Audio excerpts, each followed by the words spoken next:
Hi மக்களே, welcome to PKM Lakshmi channel. இன்றைக்கி நம்ம என்ன பார்க்க போகிறோம்? இன்றைக்கி எல்லாருக்கும் முதல்ல நன்றி சொல்லிக்கிறேன். ஏன்னா நம்ம 1000 சப்ஸ்கிரைபர் ரீச் ஆகிட்டோம்.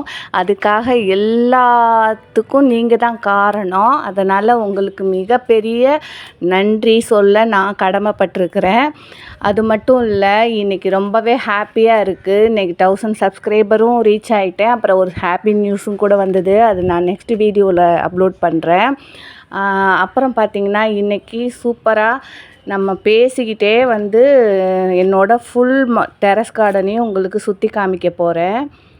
பாருங்கள், நம்ம நிறைய மாடி தோட்டத்தில் சிலருக்கு தெரியாத டிப்ஸ் எல்லாம் கொடுக்க போகிறேன். அதே நேரம் நம்ம யூடியூப் சேனலில் அச்சீவ் பண்ணதுக்கு சில விஷயத்தையும் நான் இந்த வீடியோவில் நான் பேசலான் இருக்கேன். ஸ்கிப் பண்ணாமல் பாருங்கள் மக்களே. நான் ஸ்டார்ட் பண்ணும்போது எனக்கு ஒன்றுமே பெருசாலாம் யூடியூப்பில் பற்றி ஒன்றுமே தெரியாது.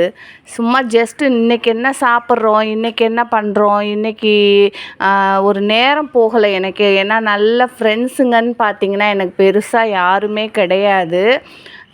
ஃப்ரெண்ட்ஸுங்க இருக்காங்க, ஆனால் மனசு விட்டு பேசுகிற அளவுக்கு ஃப்ரெண்ட்ஸான்னு கேட்டால் கண்டிப்பாக கிடையாது. எனக்கு அந்தளவு கொடுத்து வைக்கலை.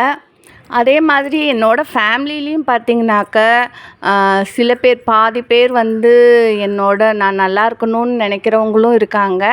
அதே நேரம் நான் சரிஞ்சு விழமாட்டேனா, நம்ம ஹாப்பியாக பார்க்கலான்னு நினைக்கிற மக்களும் இருக்கிறாங்க. 2 விதமான ஃபேமிலி எனக்கு. சில பேர் நான் நல்லா இருக்கணும்னு தூக்கி விடுற ஆளும் இருக்காங்க. நான் எப்போ சரிஞ்சு விழுவேன், என்னை கை கொட்டி சிரிக்கலாம், நான் எப்போ விழுவேன், நான் கொஞ்சம் ஜஸ்ட்டு ஒரு 2 அடி மேலே காலை எடுத்து வச்சேனாக்கா அதை எப்படி சறுக்கலாம் அப்படின்னு என்னை அழ வச்சவங்க தான் பாதி பேர். அதனால் எனக்கு மனசு ரொம்பவே டிப்ரெஷன் ஆகி போச்சு. ரொம்பவே நம்ம எல்லாருக்குமே ஓடி ஓடி போய் நல்லது தான் பண்ணுறோம். ஆனால் நம்ம முன்னாடி நல்லா பேசுகிறாங்க, நம்ம பின்னாடி ஏன் இவ்வளோ நம்மளை ரொம்ப கஷ்டப்படுத்துகிறாங்க, தப்பாக பேசுகிறாங்கன்ட்டு மன உளைச்சலாகவே இருந்தது. அந்த டைமில் எனக்கு ஒரே ஒரு ஃப்ரெண்டு ஃபஸ்ட்டு எனக்கு ஒரு விஷயம் சொல்லி கொடுத்தாங்க. என்னன்னாக்கா, நீ இந்த டிப்ரெஷன்லேருந்து நீ வெளியில் வரணும், நீ ஹாப்பியாக இருக்கணும், உனக்கு என்ன பிடிக்குதோ அதை செய், நான் பக்கபலமாக இருக்கிறேன் அப்படின்னு சொன்ன ஃப்ரெண்டு யாருன்னு கேட்டால் என்னோட ஹஸ்பண்ட் பற்றி பேசணுன்னா நிறைய பேசலாம். ஏன்னு கேட்டிங்கன்னா, என்னோட மேரேஜ் அந்த மாதிரி ஒரு கிரிட்டிக்கலான மேரேஜ் தான் நான் பண்ணினேன். ஆனால் எனக்கு எப்போவுமே எங்கள் வீட்டுக்காரர் என்ன சொல்லுவாருன்னா, நான் உனக்கு 1000 அப்பா அம்மாவுக்கு சமம், 1000 ஃப்ரெண்ட்ஸுக்கு சமம். நான் இருக்கும்போது நீ எதுக்குமே கவலைப்படக்கூடாது, உனக்கு என்ன பிடிச்சிருக்கோ நீ செய்யினாரு. நான் அதனால் எனக்கு என்ன பிடிக்கும்னாக்கா, எனக்கு செடினா ரொம்ப இன்ட்ரெஸ்ட்டு. அதனால் எனக்கு எங்கள் வீட்டுக்காருக்கு செடினா அவ்வளோவா இன்ட்ரெஸ்ட் கிடையாது, பிடிக்காது.